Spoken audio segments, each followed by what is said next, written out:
Also, there's an interesting thing, studies that have been taken of different ethnic groups as to their intelligence levels, how they do on these tests and whatever, show that number one are the Chinese, and number two are the Jews.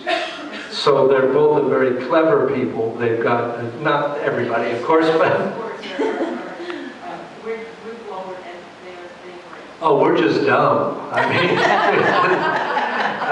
we're just, you know, I mean, well, an example of why we're dumb is we're keeping our prosperity afloat in a false way by borrowing from China, a country that at its heart does not have our best interests at heart by any means. So it's a sad situation, but that's part of it. And there are real ties there. There's no question that that's true. But at the same time, China also backs Iran and there's this great movie called A Jewish Girl in Shanghai, and it's this, because they never understood the Holocaust, and it's about produced by Chinese writers and everything. You go on the internet and check it out. But the film is about these two kids that escaped from Nazi Germany to China, and how their life was there, and it's opened their whole eyes to a totally different perspective. There's also, of course, a large revival in China. This house church movement, that a lot of Chinese, I mean, proportionally it's still relatively small, but have come to the Lord. And that's a major factor. That's a factor in many Central and South American countries becoming much more pro-Israel too, is that there's a real, you know, faith awakening happening in these places. So. This is not fair for me to rescue you with my last question. Uh-oh, last question. I'm asking the question.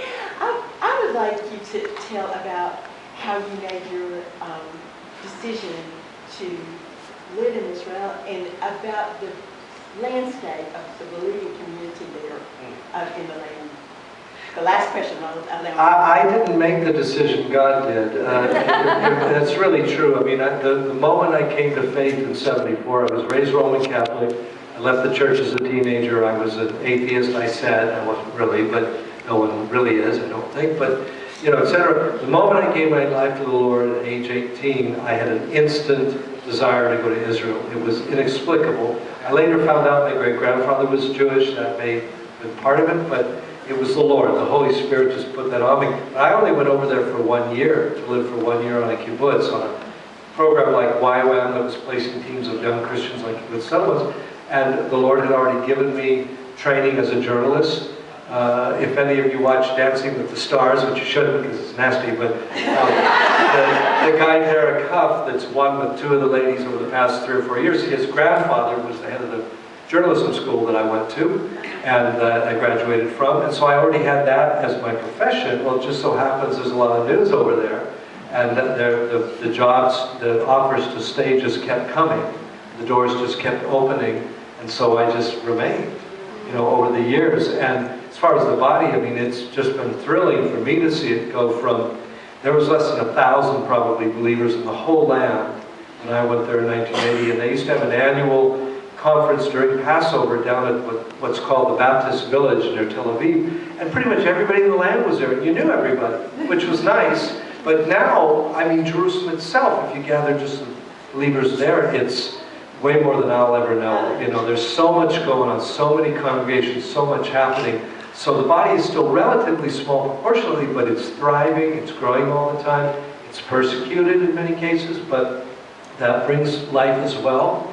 And you know what Satan tries, this Ortiz family in Ariel, you know, that 4 years ago in Purim, the son was almost killed in this package left on the doorstep. And what did it eventually lead to? He had a whole bunch of operations, a lot of prayer. He's okay, he's fine today. He was on national television testifying of his faith to the whole country.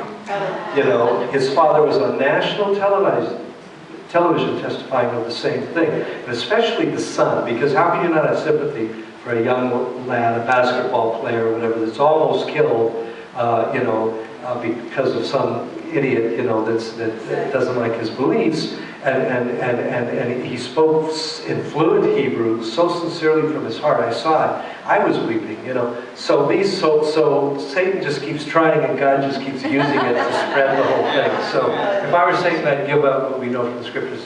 He's not going to do that until the very, very end. But the body's growing. God bless you all.